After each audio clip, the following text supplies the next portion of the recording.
Hamas کی جنگجو تنظیم القسام بریگیڈ نے آج غزہ کی پٹی میں راکٹ حملے کی ذمہ داری قبول کی ہے، جس میں 21 اسرائیلی فوجی ہلاک ہوئے تھے۔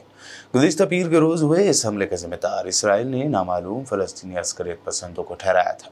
واضح ہے کہ یہ غزہ میں مہم جوئی کے دوران اسرائیلی فوج کے لیے اب تک کا سب سے مہلک دن تھا اور چند ہی گھنٹوں کے دوران 21 اسرائیلی فوجی ہلاک ہو گئے تھے۔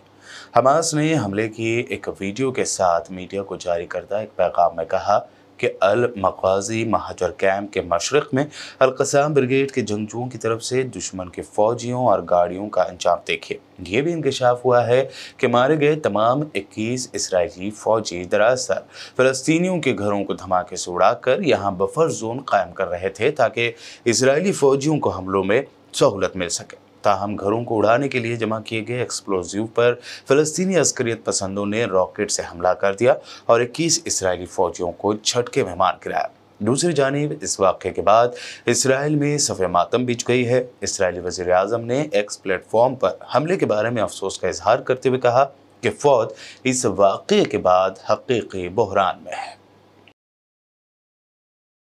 اسرائیلی حکومت نے حماس سے جنگ بندی کی ڈیل کرنے سے صاف انکار کر دیا ہے۔ الجزیرہ کے مطابق ایسا لگتا ہے کہ اسرائیلی حکومت کے ترجمان نے حماس کے ساتھ ممکنہ نئے سال سے معاہدے کی میڈیا رپورٹس کو مسترد کر دیا، جس کے تحت غزہ میں قیدیوں کی رہائی کے بدلے لڑائی روک دی جائے گی۔ ترجمان ایلانا سٹین نے جنگ بندی کے معاہدوں پر تبصرہ کرتے ہوئے کہا کہ اسرائیل حماس کی تباہی، تمام یرغمالیوں کی واپسی سے دستبردار نہیں ہوگا اور غزہ سے اسرائیل کی جانب کوئی سیکیورٹی خطرہ نہیں ہوگا۔ ان کا کہنا تھا کہ کوئی جنگ بندی نہیں ہوگی۔ ماضی میں انسانی ہمدردی کے مقاصد کے لیے وقفے ہوئے تھے، لیکن اب جنگ بندی نہیں ہوگی۔ اقوام متحدہ کے اجلاس میں غزہ کے معاملے پر فلسطینی فورن منسٹر اور اسرائیلی سفیر کے درمیان تکرار ہو گئے۔ غیر ملکی میڈیا کے مطابق فلسطینی فورن منسٹر ریاض المالکی اور عالمی ادارے میں اسرائیل کے سفیر گلاد اردان کے درمیان اقوام متحدہ کے اجلاس کے دوران غزہ میں سیز فائر کے معاملے پر بحث ہوئی۔ اس دوران اسرائیلی سفیر نے ایران پر بھی انگلی اٹھائی۔ اجلاس میں فلسطینی وزیر خارجہ نے کہا کہ اب آگے صرف دو ہی راستے ہیں، جن میں ایک یہ ہے کہ فلسطینیوں کی آزادی کا آغاز کریں جس سے خطے میں امن اور استحکام آئے، جبکہ دوسرا راستہ یہ ہے کہ مسلسل اس آزادی سے انکار کیا جائے، خطے پر قیامت ڈھائی جائے اور نہ ختم ہونے والا خونریز ٹکراؤ جاری رہے۔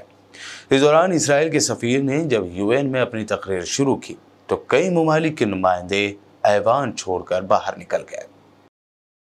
For the leaders at the helm in Israel, the Palestinian people are a people too many. They deny their existence, their rights, their humanity, whether in Gaza, the West Bank, including East Jerusalem, or the Palestinian refugees or the Palestinian prisoners.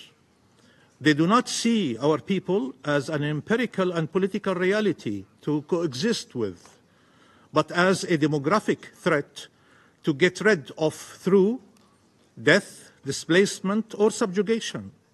These are the choices they offer us: genocide, ethnic cleansing, or apartheid. I know some here are uncomfortable with these words, but they are the reality that we live under. And trust me, you should be much more concerned with the existence of that reality than the words used to describe it.